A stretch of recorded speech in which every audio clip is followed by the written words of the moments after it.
Terjadi ya di masyarakat ya, ketika seorang sudah menikah, si suami ini milih ibunya atau milih anaknya atau milih istrinya, mohon maaf. Sebuah kaidah dalam Islam, seorang anak perempuan ini milik ayahnya sampai dia menikah. Ketika dia sudah menikah, maka seorang perempuan ini milik suaminya, menjadi tanggungan suaminya. Kehidupannya harus ditanggung oleh suaminya, nafkah diberikan oleh suaminya. Seorang laki-laki, dia milik ibunya. Maksud milik ibunya adalah meskipun si suami atau seorang laki-laki sudah menikah dan dia sebagai seorang suami, maka dia tetap mendahulukan ibunya. Yang disebut mendahulukan adalah tidak zolim kepada istrinya. Mendahulukan ibu bukan berarti zolim kepada istrinya.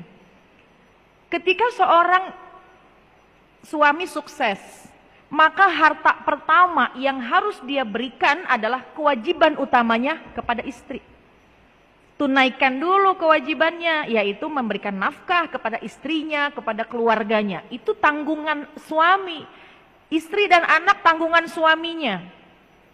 Adapun ibu menjadi kewajiban dirinya, tapi bukan tunggal. Bukan hanya kewajiban dia seorang. Apalagi kalau si ibu punya anak laki-laki yang lain. Apalagi seorang ibu punya anak yang lain. Jadi ketika ada harta yang didapat oleh seorang suami, maka yang harus didahulukan adalah berikan istri, kemudian berikan anak-anaknya. Namun, selama seorang istri sudah mendapatkan hak nafkah, cukup. Tidak perlu seorang istri ngorek-ngorek berapa saldo tabunganmu, berapa sih simpenanmu, nggak usah, karena sudah dicukupkan kebutuhannya.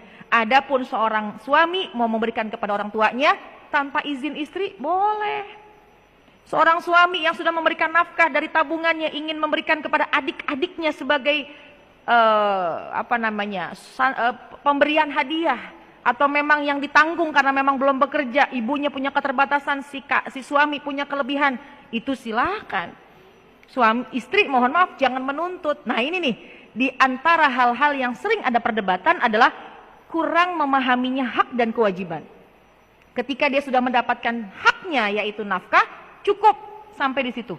Artinya nafkah ya sesuai kemampuannya, sesuai kemampuan suami. Lain soal ya, ini suaminya punya duit berlebih, istri diberikan nafkah sedikit sehingga tidak mencukupi, tapi dia berlebih kepada orang lain, maka zolim kepada istri. Kalau bisa dijalankan semuanya beriringan, maka itu lebih baik lagi. Dan tentunya seorang istri paham, kita memahami, jangan pernah membuat bingung suami. Seorang istri yang baik tidak akan membuat bingung suaminya. Maksudnya gimana? Jangan pernah jadi pilihan saya atau ibu kamu. Jangan. Ini yang bikin suami bingung. Jangankan ke suami, pilih saya atau adik kamu, itu pun membuat suami bingung. Dan itu yang bikin awal mula dari perpecahan. Ibu, wahai seorang istri, kalau seorang istri mendukung suaminya berbakti kepada kedua orang tuanya, rumah tangga itu penuh dengan keberkahan.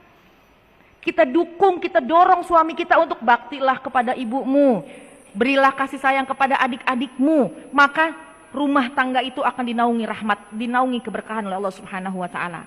Sebaliknya kalau seorang istri membatasi, awas ya kalau kamu datang ke rumah ibu kamu.